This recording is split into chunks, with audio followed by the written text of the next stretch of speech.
want to welcome Dave to the stage. He works for the other massive company out here, Nike.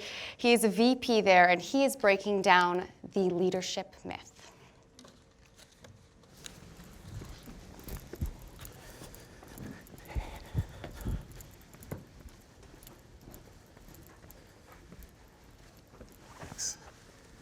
Hey everyone, I'm the guy whose slides you've seen a couple times for no reason during this presentation by my fellow storytellers. So usually I don't use them. So the irony here is that here I am with slides that are all out there before I started speaking.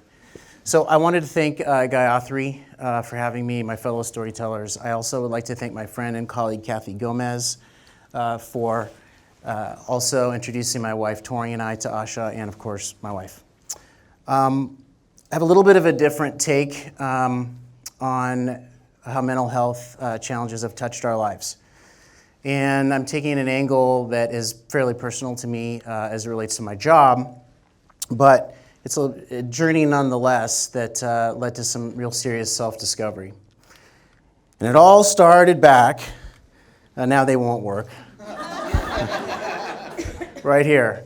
I was 6 years old. Don't worry, I won't go in chronological order, starting at 6. But I was 6 years old, and I had a Civil War playset, plastic army men. You can imagine which side I was on every single battle. These are the jokes. The Union, of course. And I decided that the Union was just getting tired of winning every battle, but they were going to inflict some mass casualties on the Confederates, including the loss of life and limb. And so I appropriated a X-Acto knife, not too far from what you see here, from my parents' desk, and decided that Robert E. Lee was going down that day.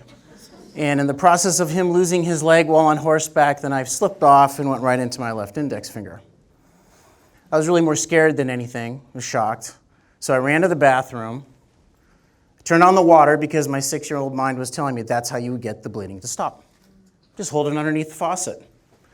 So after about 10 minutes of this, I heard some voices from downstairs. And of course, when you're a kid and you're in trouble, the answer is nothing is wrong, and I'm fine.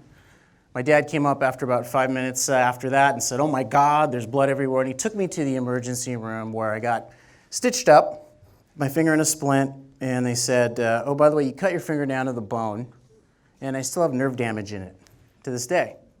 So why am I telling you my medical history? It's because it's only natural that you would go to the doctor if you cut yourself. It's only natural that you would get your arm in a cast if you broke your arm, or that you would get antibiotics if you had bronchitis. And of course, it makes total common sense to everyone in this room.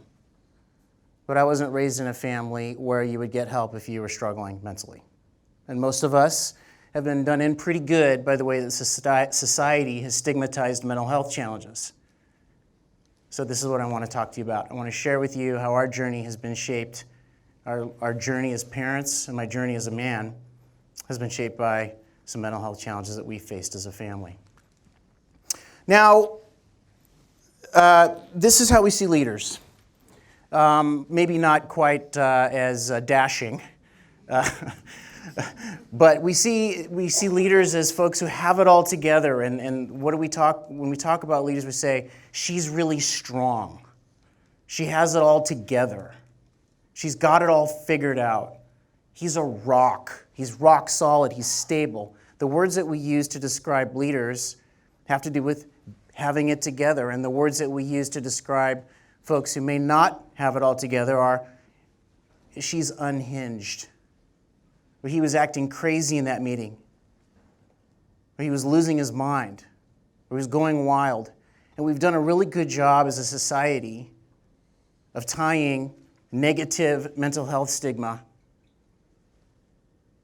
to the words that we use and painting people who may have mental health challenges as being dangerous. So I bought into this whole thing completely. That leaders have to be strong, you have to show up, you have to make sure that nothing bothers you. You've got to be there for your team. You've got to make sure that everyone is taken care of before yourself. I bought into it completely. And this started to change about 9 years ago next week. when Kyron Horman disappeared from Skyline Elementary School. He was a second grader.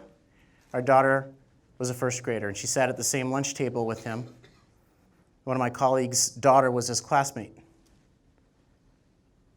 And our lives, we knew we had an anxious daughter, but we didn't know how anxious until he vanished from school, and he has never been found to this day. And our sort of sleepy community was shattered. 2 weeks after that, we're sitting there being interviewed by the FBI with a little kid. And that summer, our lives turned completely upside down. She had nightmares. She was terrified. Her separation anxiety skyrocketed. And we were absolutely petrified. We didn't know what to do. So we just got into action mode. We did everything we could. We threw every resource that we could possibly think of to help her through this.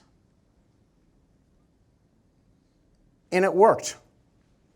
And she stabilized. And we thought, whew, okay. We didn't know what to do, but the professionals stepped in and we're okay. It was scary, but we're okay. So I took a job and we moved halfway around the world to this beautiful setting. Isn't it beautiful? It really is. It's called Ouderkerk aan de Amstel. That means little church on the Amstel. It's about 10 minutes south of Amsterdam.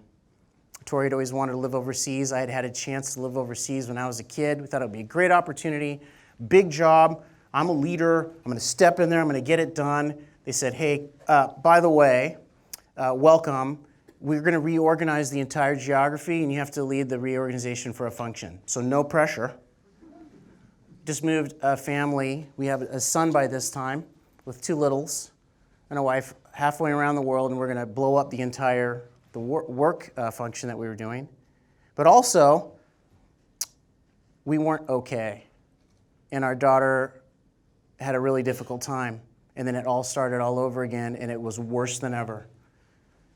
The terror and the anxiety kicked back in, and then new phobias that we didn't even know about kicked in.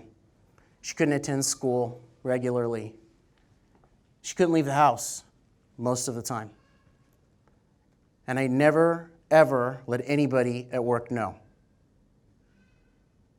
because I had to show up. So our home life was in total turmoil. And at work, we were reorganizing and I had to show up. Finally, it got to a point where I had to share a little bit with some of the leaders in the company that we might need to come home. But we soldiered through it. That's what you do. You soldier through it. And we moved back home from this beautiful setting. But first, I had lost 25 pounds in 4 months. It wasn't because I was riding my bike through the Netherlands. I wish I could say it was because it was fit. It was because I was stressed, anxious.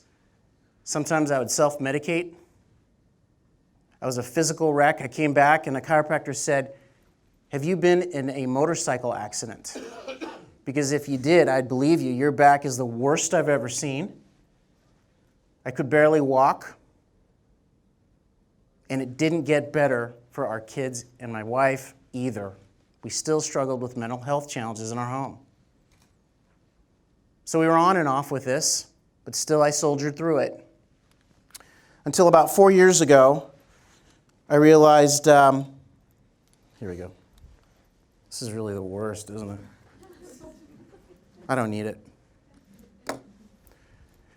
So about 4 years ago, I was standing in front of the Berlin Wall. I was on a work trip. And I was going through some things, and our daughter was off and on, in and out of schools. Sometimes she could make it, sometimes she wouldn't. And every time I'd get a phone call from home, my blood would run cold.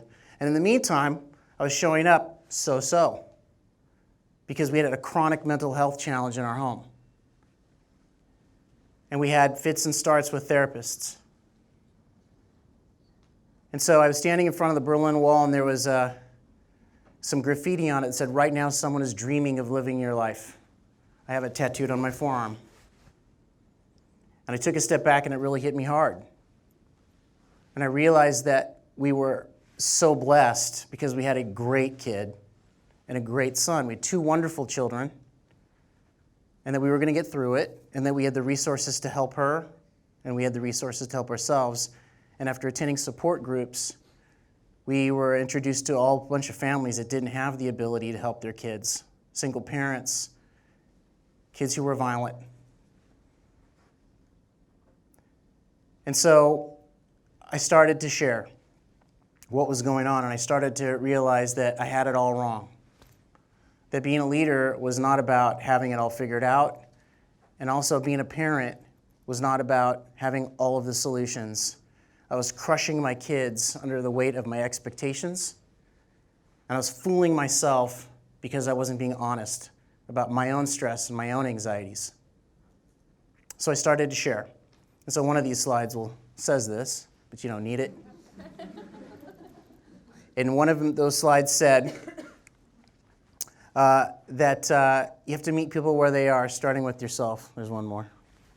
You got to meet people where they are, starting with yourself. What we learned as parents was that our daughter knew every single thing that was going on.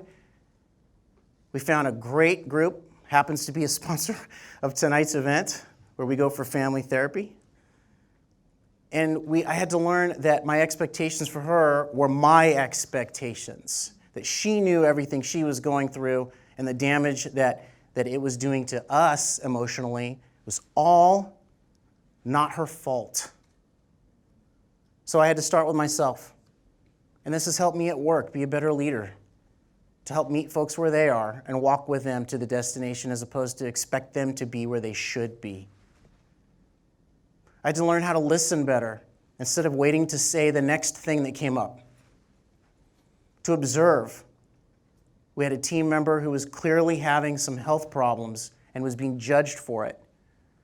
And we stepped in and we helped her through it. And I had to share. Since opening up about what our journey has been as a family, there's been at least a dozen of my colleagues who have said, because you've shared this, we need help. We don't know what to do. We don't know where to turn. And they have been able to see themselves and their families through this. And then finally, trying to build an atmosphere of empathy for ourselves. We talk openly about rest and recovery in our company. We're working at it. But we also, in our group, talk openly about if you need a mental health day, just take it. If you feel like you're overwhelmed, that's okay. We've all been there. And so what I want to leave you with is it gets better. If you're a parent of a child who has suffered through or is suffering through mental health problems, it's not your fault. We had to learn that the hard way. We shed an ocean of tears over it. And if you're a young person who's going through it, I have the same words for you. It is not your fault. You're going to get through it. There are people who will help you. And together in events like this are going to help us along that journey. Thank you.